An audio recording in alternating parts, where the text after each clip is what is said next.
May I ask a question? Victor asks. He came in here, tried to do a pickup line. Adorable motherfucker. His face is burning. Victor takes another deep, frantic breath. His stomach is growling so horribly. I hope this guy's okay. Is it really that bad? I mean, my flirting techniques really that bad? That terrible? Oh, let's be encouraging. Awkwardness is a great stat. I liked it. He's so cute. The way his eyes. This might be one of the best compliments he's ever heard in his life. Probably the only one. You liked it? His voice mixes surprise, disbelief, and shy glimmer of joy. I'm glad you like the awkwardness because I have plenty of it. You've probably noticed. Right off the bat, is it really written on my face? His blush is so cute. God, I didn't get to make, what's his name, blush? The second guy, David. I didn't get to make him blush. I'm angry because I made the jester blush. I didn't get to make David blush. He's the opposite of my type, but he's so silly. I adore him. I know. It's usually not my type, but his awkwardness is so genuine. It makes me want to like. Actually, I initially chose this tactic to charm you, miss. Of course, everything went according to plan. He coughs shyly and mumbles something to himself. Then his shift gazes back to me. Actually, miss, I'm here to acquire. He doesn't get to finish. We have a visitor. Oh my god, sir. Hello! She stands next to the counter, clicking her mandibles impatiently. 2 packs of Brapsy, a pack of Screaming Cheese, and a pack of Fairy Fingers, darling. So Brapsy, Screaming Cheese, 2 packs of Brap, a pack of cheese, and a bag of Fairy Fingers. I don't know if that's something we need to... By the way, your gas attendant is a real sweetheart. It's frightening to imagine what my invisible colleague looks like. He hasn't even bothered to say hello. And hurry up, I need to rush. I have a lot of work waiting for me today. I'm starting to pack the order. At the same time, this incubus... Oh, it's an incubus. Awkwardly tries to hit on the lady. And I thought we had something special. Apparently, the failed Casanova decided to try his luck on a new victim. Wow, you seem so busy and cool, ma'am. You must have had a very wonderful job. She starts clicking her mandibles energetically, producing a buzzing sound that vaguely resembles laughter. Wonderful. Oh yeah, it's wonderful. Wonderful for those who don't like to eat, sleep, or see their children grow. Really, the best job in online world. Speaking of children, Victor barely recovers from her sarcasm when the lady immediately pulls a wallet out of her bag and... Victor barely recovers from her sarcasm when the lady immediately pulls out a wallet from her bag and unfolds it. Over and over again. It seems endless. This is Gugu. He has his father's mandibles. Victor gazes into the abyss, and the abyss gazes back, revealing baby pictures. The seduction attempt has failed again. Like any mother, Lady Mantis loves her children and consider it her sacred duty to tell every passing incubus about them. This is Gugu. He's in his rebel phase right now. His pierced mandibles. Can you imagine he makes such a racket when he eats? The image of a larva in a biker jacket makes me snort. And reminds me of David. This is Gigi and Gaga. They're still larvae, but they're so talented. What talents can larvae have? They just lie there and eat. Don't think about that. You have very beautiful children, ma'am. All 20 of them. Incredibly cute. That's just the first wallet. Oh no. Oh no. I hand the lady her order. I got a bit carried away. I really am in a hurry. Here's your money, darling. Victor watches her disappear into the night, then turns to me with grateful look. Thank you, miss. I couldn't handle 20 more kids. To be honest, I already broke down at the age. And I thought looking after a cat was hard. The lady left very little in tips. Probably all her money went to her children. Victor suddenly remembers he came to buy something. However, my visitors rarely recalled that. I need a book. Victor scans my stinky supernatural realm of discount brought and chocolate bars. A guide for, succubi and incubi. I can't remember what it's called, but I've definitely heard something about it. Could you take a look? It's definitely not for me. It's for my less experienced friends because I'm, employee of the month in my lair. He didn't specify whether he was the worst or the best employee. God damn, my cocker's funny. Well, the life force harvesting for dummies or something like that. I hear him mumbling quietly to himself. Such a shame. I should have just stayed home and rewatched Evangelion for the 10th time. He's so cool.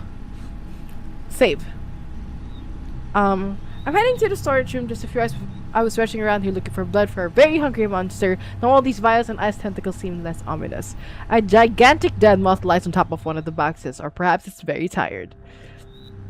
Baboon metaphysics limits of patience your dead servants. I find the desired volume. I come back from the storage room holding the forbidden mind-bending titled Everything You Ever Wanted to Know About Demons and Everything You Didn't Want to Know About Them.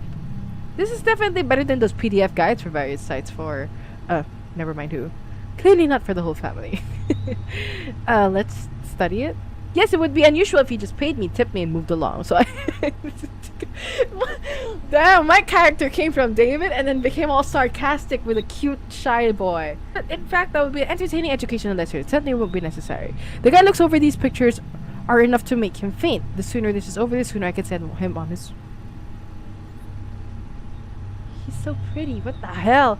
I love eyes, man. He finds a cozy spot next to the counter. I pull the grimoire closer. I open the book and the pages about the fuck release a cloud of dust and indecent, horrifying desires. Incubi, the nature of tempting rogue. Hooves F, a desire. Tempting rogues. Oh, that's me. Yes, definitely me. Hooves are just like mine, and you have no idea how awful they clop, especially on tiles. When you sneak to the fridge at night, the whole house wakes up with you. Everyone thinks they're big and clumsy while living.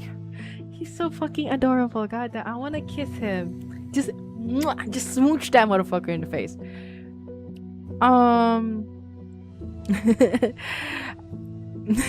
I think you really are an incubus. They're all purple. Oh, you're right. Incubus. I thought the skin color was just some kind of coincidence.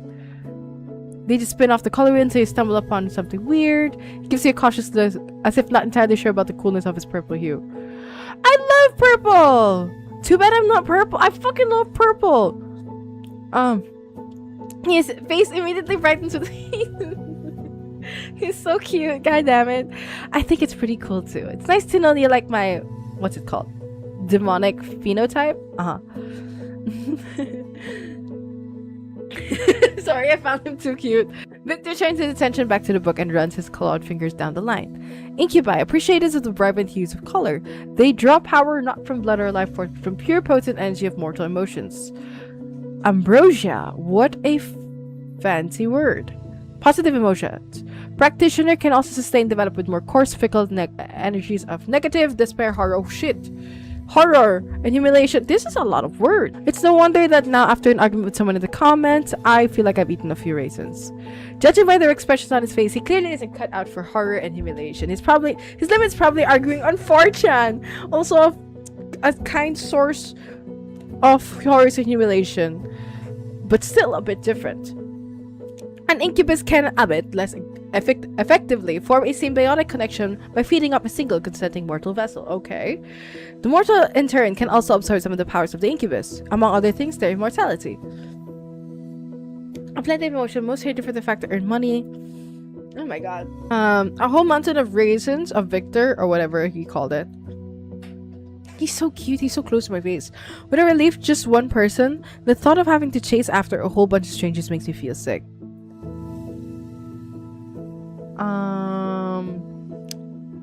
Quick save. Strangers are the scariest thing right after Ren.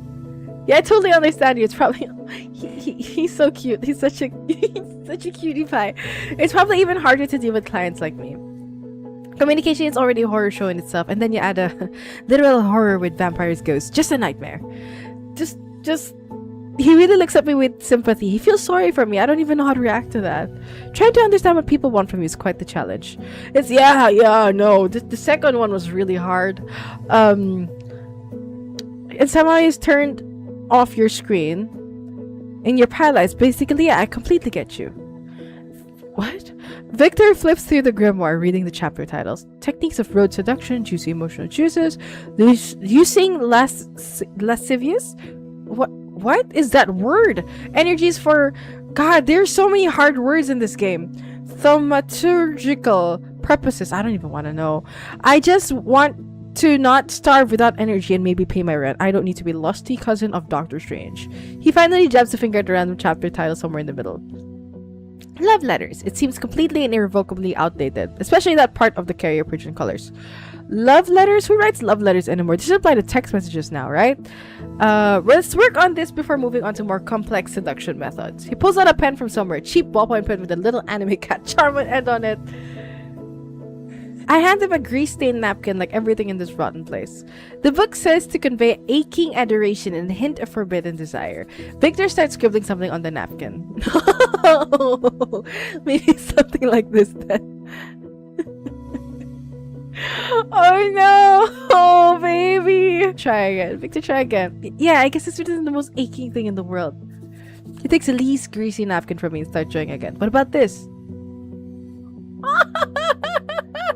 Will you marry me in a funny kitty wonderful the lonely pain-filled tear like cherry on top?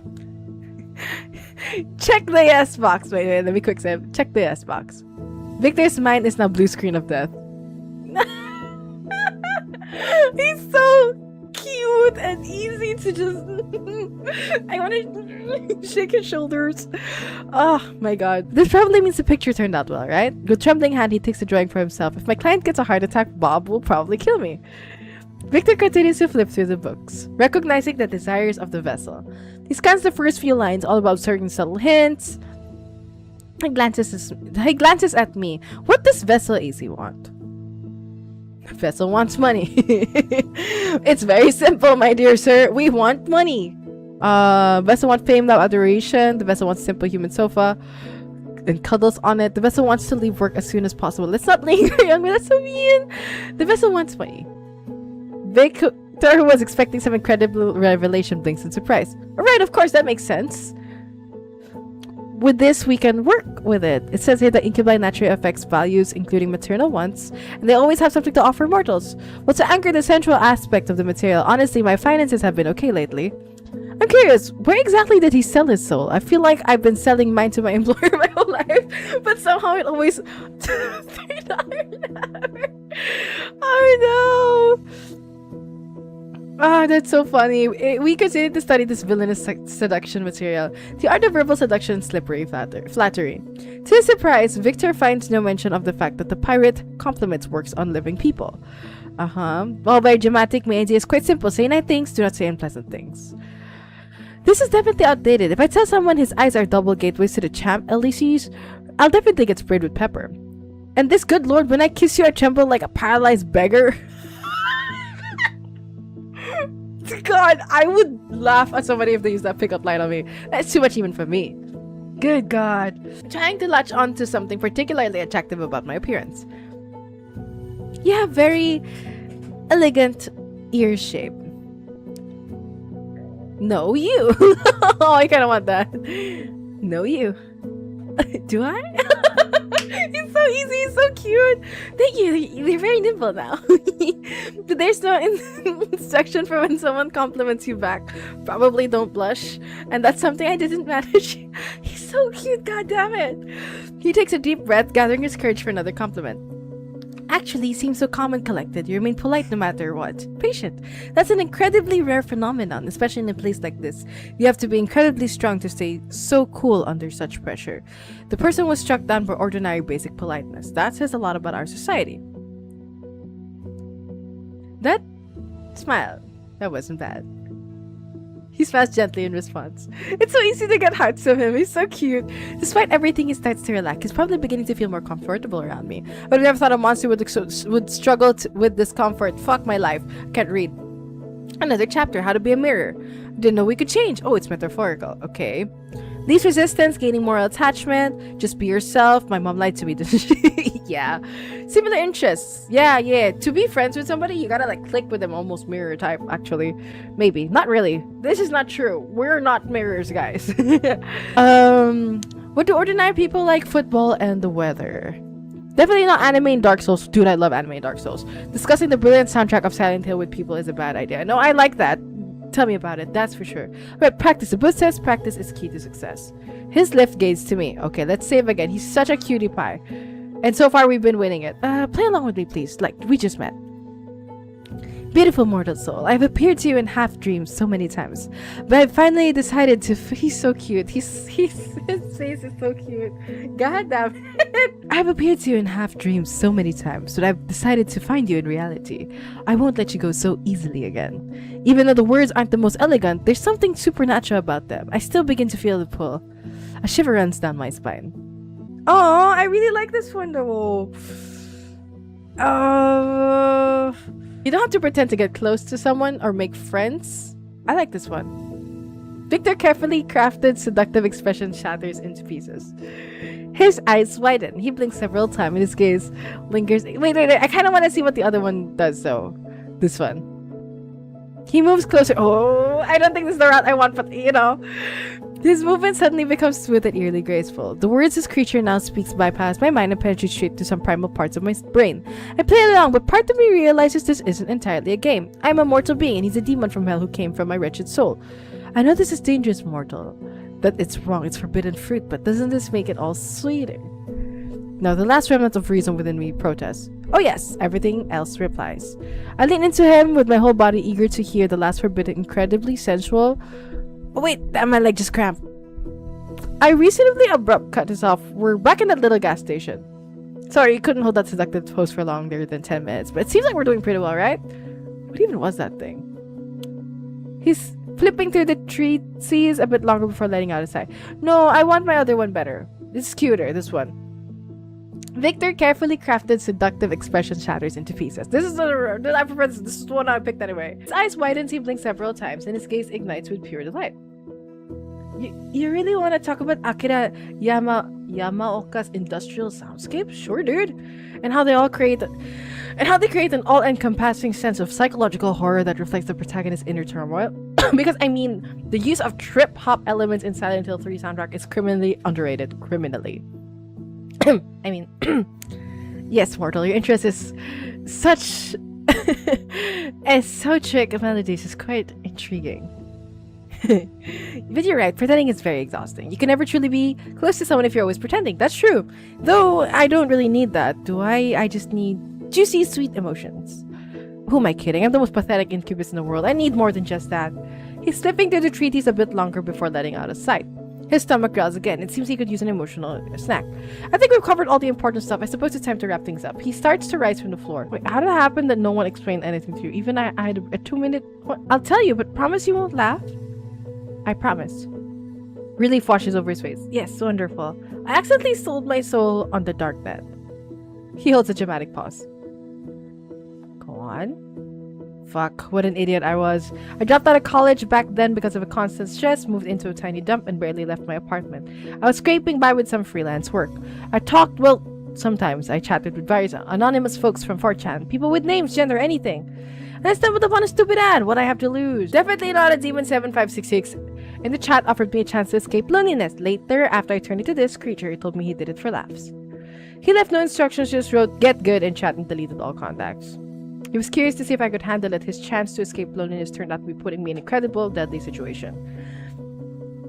He lifts his eyes to me. This memory is a fresh wound for him. Before I can even respond, he jumps up from the floor. But I've already wasted enough of your time. He's so cute. God damn, his blush. There is something about the color of his blush which I do not understand that I fucking love. Wait a minute, I want to back up. I want to snip it. I want this color. This is my new favorite color now. Whatever this color is my new favorite. No, I still like red, but this is one of my top favorite colors now. God damn. He helps his way to the counter. Well, to be honest, I didn't really understand much of chapters are so strange. He lets out a quiet chuckle. But you know what? It was great. I hadn't had this much fun in a while. I think I even ate properly. Finally, positive energy, I mean. Thanks for the lunch. I'm not even sure I need to pay for that too, but I'll leave some money just in case. His tail twitches awkwardly. I haven't really interacted with people since college killed my will to live. Same, dude. It felt strange not to feel like an idiot around someone. Thank you very much. He tosses some money into... It's filled! Our boss isn't gonna kill us. Hell yeah. He tosses some money into a jar and takes a deep breath and adds, and maybe someday we could like hang out together. Not as a lesson, just play some silly games. Like friends. Hell yeah.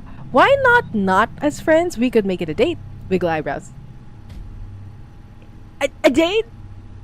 His tail starts wagging wildly, knocking over 3 bags of chips, a can of soda, and a bottle of Gloomity. I'm in, of course I'm ready. It's so cute. He struggles to rein in the flow of enthusiasm and takes a frantic breath. See you. Bye. See you. Good luck with your shift. It was nice to meet you. The gas station returned to silence, broken only by the hum of refrigerators and my own two loud thoughts. So a crazy god, a vampire thug, and a shy incubus walk into a gas station. Sounds like a sign of a really bad joke, not gonna lie. Yeah, it sounds like the start of a really bad joke. My life is now a joke, just great. I just wanted to pay my bills. I didn't sign up for interdimensional quarrels and therapy sessions for the undead. But on the other hand, I wasn't eaten. I wasn't turned into a piece of furniture by the standards of this night. That's a resounding success. I cautiously glanced at the door to Bob's office. There's a low guttural sound. What song are you talking about, Chalice? The clock on the wall indicates the end of my shift. Heavily sigh of relief, I began closing up the place. I walked to the front door, inserted the key into the lock, and about to turn when suddenly... Organism. I jumped in place, nearly dropping it. Nearly dropping something. Organism! Your performance has exceeded all my algorithmic predictions by 47.3%. You are not just an organism, you're an efficient, flawless machine for generating currency. I am feeling an emotion of your kind described as managerial pride. If you keep up the good work, the possibility of receiving a 25-cent bonus will become not just hypothetical, but quite real. Go, organism! Restore your energy resource and return for further exploration. What a relief. He vanishes as suddenly as he appeared, leaving nothing but ringing silence behind. I stood for a few seconds processing what I'd heard. Then I slowly turned the key in the lock. Click. First shift complete. I survived. Now I can do anything, which means... Wait. This is already an ending? Wait a minute. Oh no! Okay, wait. Let's do the store one. Return to the store to Bob. A romantic evening awaits you. Oh, Mr. Manager, we're not saying goodbye just yet. I head back to the gas station and push open the door to his office. Oh my god! What the fuck? In the middle of the room, buried under folders and invoice, stood a gigantic, ridiculous canopy bed, and on it, surrounded by rose petal, reclined Bob. Or rather, he wasn't just lying there, he was posing. One tentacle coyly supported his spherical body where a human chin would be. Otherwise, wait, he wasn't just lying there, he was posing. His numerous eyes blinked slowly, focusing at me. Organism, I wasn't expecting you so soon. His voice, as always, boomed in my head, but now it had a sultry undertone. But since you're here... One tentacle slowly, seductively beckoning me forward. I suppose we spend the evening in romantic engagement. We'll study void bib okay enclosure schemes. I took a step in his office and slowly closed the door behind me. Oh my god, that was the best romance route ever. Holy shit. Okay. I kind of want to save the jester for last. Let's call David first because we just did Victor. David is my least favorite of the three, so let's do David. We can't do all three, goddamn. Maybe it was a bad idea, or maybe it was my best one yet. The creature on the other end informs me in a raspy voice that he'll be there in 10 minutes. And soon enough, the soon roar of a motorcycle shatters the silence of a night. Battered but powerful bike pulls up next to me. Come on, move your ass. Sunrise is soon. His voice sounds gentle. I move my ass and climb onto the back seat behind him, wrapping my arms around his waist. He lets out a satisfied sigh. And by the way, enjoy today's sunrise while you can. I freeze. I know exactly what he means. This could be my last sunrise as a human. Oh, he's gonna bite. Maybe I want to become a vampire, maybe not. Either way, we're making decisions together now. He turns his head slightly. The surprise in his eyes is replaced by a brief glimmer of respect. He looks at me like a tamed wolf, like an equal. His hands covers mine, resting on his chest, and gently squeezes it. Okay, boss, whatever you say. Eternal wandering arguments over who cleans out blood off the dishes today. We'll face it together. The motorcycle roars and heads out into the highway. Ooh, does this mean I could get an ending with a werewolf? I'm kind of curious. Probably not. Let's do Victor, because Victor's adorable. Victor's promises to come faster than the wind. True to his word, when his car pulls into the parking lot, he nearly knocks over a trash bin. My bad! It's an old, well-maintained car, clearly inherited from his grandfather. Inside it's warm. Smells nice. His apartment exactly as I imagined, a bit cluttered but cozy. Oh, that's cute! Holy shit! Damn, we look very similar. And I soon get humiliated by the first boss. Victor sitting next to me laughs. It's not that you're bad at this, as you say. It's just that I'm a nerd with a whole lot of free time. His finger glides effortlessly over the buttons. I felt at ease for the first time in a long while. No fear, no tension, just two people playing video games. Rest my head on his shoulder. He freezes for a second. Then a blush appears on his violet cheeks. He coughs awkwardly but doesn't pull away. Instead, he gently leans his head towards mine. Indeed. AC, you've made me so happy in just one evening, and I'll do everything I can to make you happy. I close my eyes, listening to the quiet clicking of the buttons. An incubus partner. My partner is an incubus, and he's better at Souls-like games. They're playing Dark Souls than I am for now. Something very interesting is definitely happening with my life. This is so cute. And for the finale, what we've been waiting for. God, I'm suddenly curious. Carriage. No, I'm suddenly curious. I kind of really want to see if I can sleep with a werewolf. Carriage for the queen. The words escaped my lips before I could think them through. I shot into the void, expecting a beast, an echo. But the void answers. From around the corner, a quiet clatter of hooves on asphalt. It appeared, a carriage crafted from bones polished to a shine, drawn by a pair of horses woven from pure shadows. Carriage door swung open. I stopped over the threshold, and the world spun into a kaleidoscope of mad colors and sentient frogs.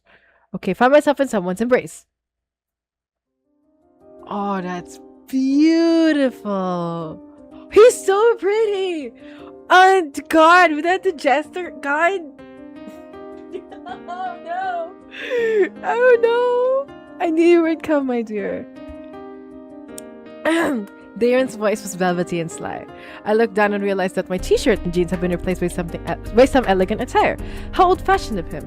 The kingdom missed you, dear. So, I did not read that properly.